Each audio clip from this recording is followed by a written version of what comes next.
Loan लेना आजकल बहुत आसान है, एक क्लिक में मिल जाता है, बट इसका रीपेमेंट बड़ा मुश्किल होता है। और अगर इसी लोन को कंट्रोल ना किया जाए तो वो बन जाता है एक डेट ट्रैप। नमस्कार दोस्तों, मेरा नाम है अलंकार भार्गव और मैं आपको आज ये बताऊंगा कि लोन लेने के बाद वो डेट ट्रैप कैसे बनता है, आपको कब पता पड़ेगा कि आपके लोन्स अब आपके लिए डेट ट्रैप बन गए और उसका सॉल्यूशन क्या है कि उसको इजीली पे कर सके और आपका कैश फ्लो प्रॉपर रहे, ताकि आपकी पर्सनल लाइफ लोन की वजह से इफेक्टेड ना हो।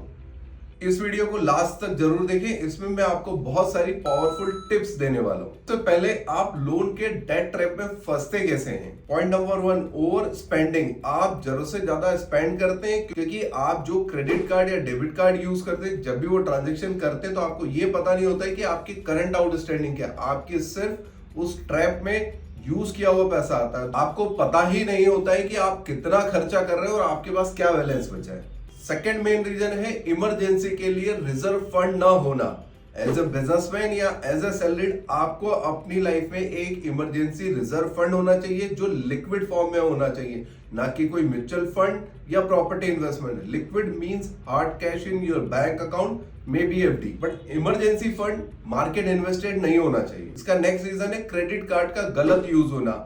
आप क्रेडिट कार्ड को अननेसेसरी यूज करते हैं तो आपका डेट ट्रैप में आप फंस। इसका एक मेन कारण होता है for businessman and in case of some salaried short term loan higher rate of interest पे लेना, जिसकी वजह से आपका शॉर्ट टर्म लोन में इंस्टॉलमेंट भी बड़ा होता है और इंटरेस्ट हायर होने की वजह से आपके बिजनेस की प्रॉफिटेबिलिटी भी डाउन होती है। प्रॉपर फाइनेंशियल प्लानिंग के बिना लोन लेना आपकी प्रॉब्लम को और बढ़ा सकता है।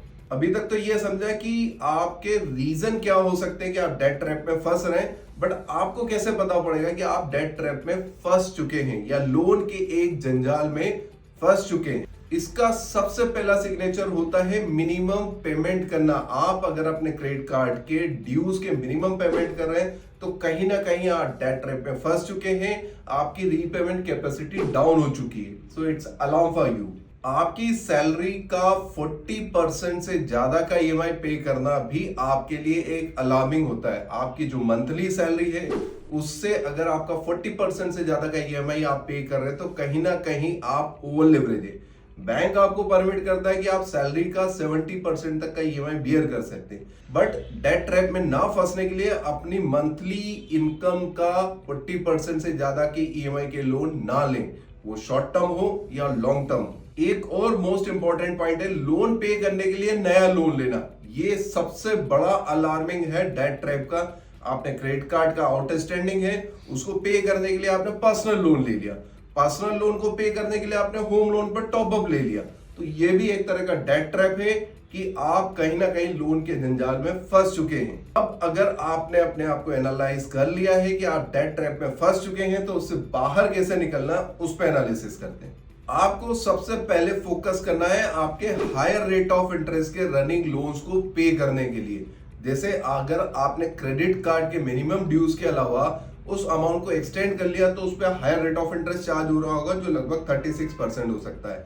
आपके कुछ पर्सनल लोन हो सकते हैं जिस पे higher rate of interest charge हो रहा होगा। अगर आपने कोई ऑनलाइन लोन ऐप से भी अगर कोई पर्सनल लोन या बिजनेस लोन लिए तो उसके भी रेट ऑफ इंटरेस्ट हायर हो सकते हैं।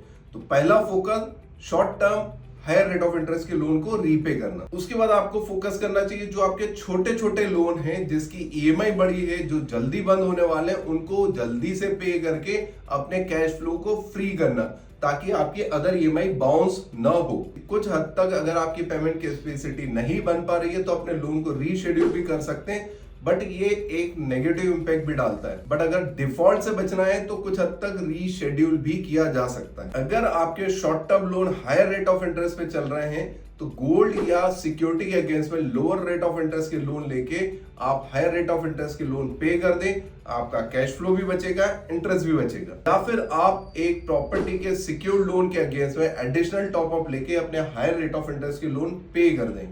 और उन लॉन्ग टर्म लोन में भी पार्ट पेमेंट की प्लानिंग जरूर रखें। वैसे लोन को पे करने का एक ही तरीका है, कमाई को बढ़ाना। अगर आप जॉब में हैं तो एक्स्ट्रा पार्ट टाइम इनकम बढ़ाएं, बिजनेस में है तो पैसिव इनकम बढ़ाएं और डेट ट्रैप से बाहर आए। इन सारी सिचुएशन में कई बार एक सॉल्यूशन होता है डेट कंसोलिडेशन। आपके शॉर्ट टर्म लोन को लॉन्ग टर्म लोन में शिफ्ट करें, सारे लोन को एक बड़े लोन में कन्वर्ट करें, फिक्स लोन ले और अपना कैश फ्लो मेंटेन करें, पर उसमें पार्ट पेमेंट करना ना भूले, अदरवाइज वो फिर लॉन्ग टर्म के लिए आपकी लायबिलिटी बन जाएगा।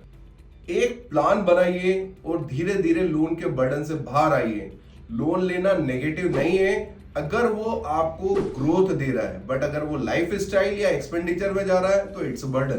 टू द कंक्लूड, आपकी फाइनेंशियल प्लानिंग ऐसी होना चाहिए, पैसे को आप कंट्रोल करें, ना कि पैसा आपको कंट्रोल करे, लोन्स आपको कंट्रोल करें। अपनी फाइनेंशियल लाइफ को स्मार्टली प्लान करें और फ्रीडम को एंजॉय करें। अगर ये वीडियो आपको वैल्यूएबल लगता है तो अपने फ्रेंड्स एंड फैमिली के साथ शेयर करें और अपनी फाइनेंशियल जर्नी और प्लानिंग आज से ही शुरू करें, कल का वेट ना करें और कनेक्टेड जरूर रहें।